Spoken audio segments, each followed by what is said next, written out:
this is a question to you. Good evening. What is your advice for somebody at campus or who has just finished starting their own business? And how best can they succeed if they do start one? Can they succeed if they do start one? Okay. Business has one very simple philosophy. Very, very, very simple philosophy. And many people don't know this, but I believe everyone here will agree. It's about solving problems. I think that's generic. There's no depth to it. It's that simple. Positioning yourself in a place of solving problems. The more problems you are able to solve on the earth, the more answers you're able to give to men, the more success you are.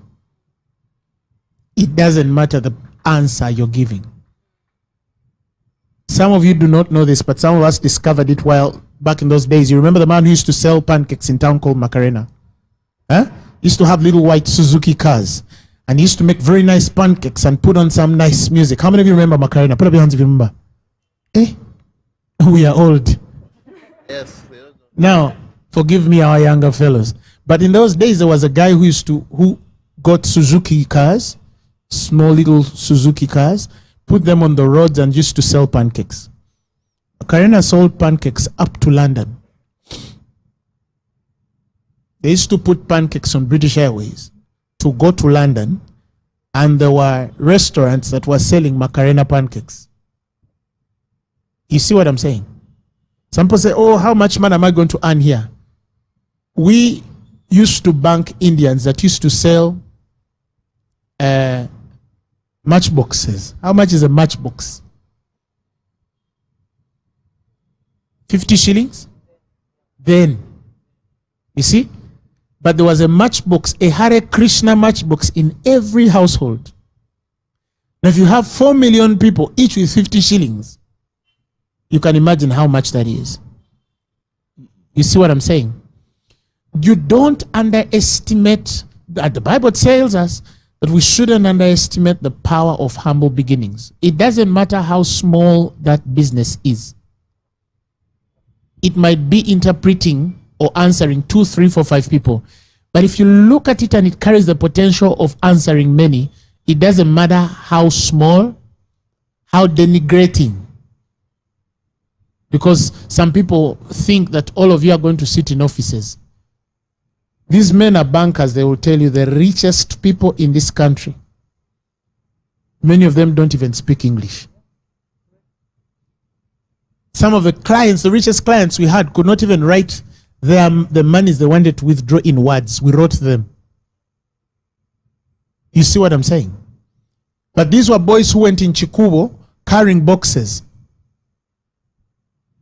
in the morning, selling soap, toilet paper. These things that our educated generation can't sell. Because we think that all of us have to be in some office somewhere in Nakasero or Naguru or anywhere else. My simple advice is this. Business begins by answering questions, giving solutions and giving answers.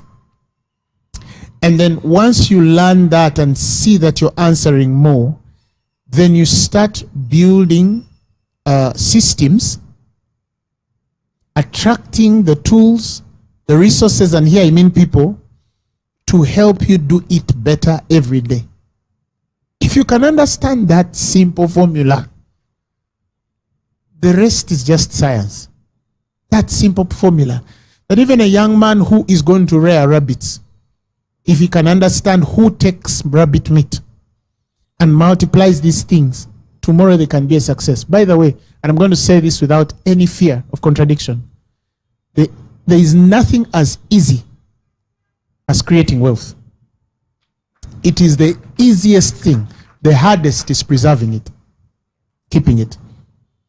The hardest is preserving it or keeping it. God bless you. Actually, it's nice that you mentioned that because there's a question here that, okay, the person says, I co-founded an exterior design and compound maintenance with 2 partners. I think it's a compound maintenance business with 2 partners, and we have just finished our first project. What must we do to ensure that our operations are successful and the company lasts for generations? Okay, allow me to preach in that. Very simple, by the way. Never underestimate the power of modern management. Some of you take it lightly because we come from foundations of traditional management. How many of you know that?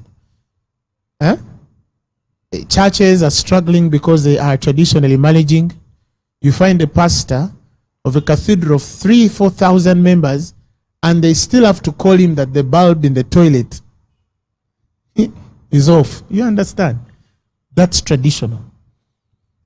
I believe that why you come to school is to study how to manage things from a modern perspective, with modern systems.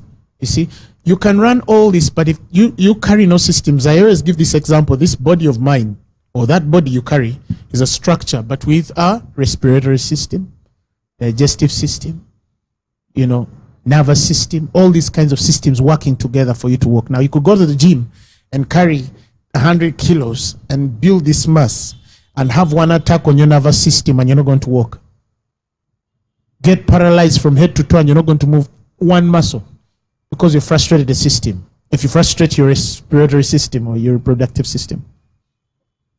The secret here is that these businesses usually have structures, but the ultimate question is, have you designed the systems that make them work? And that's a very important thing to that even goes deeper. You're business students. You know this better than I do. But I think I've made sense. Thank you so much.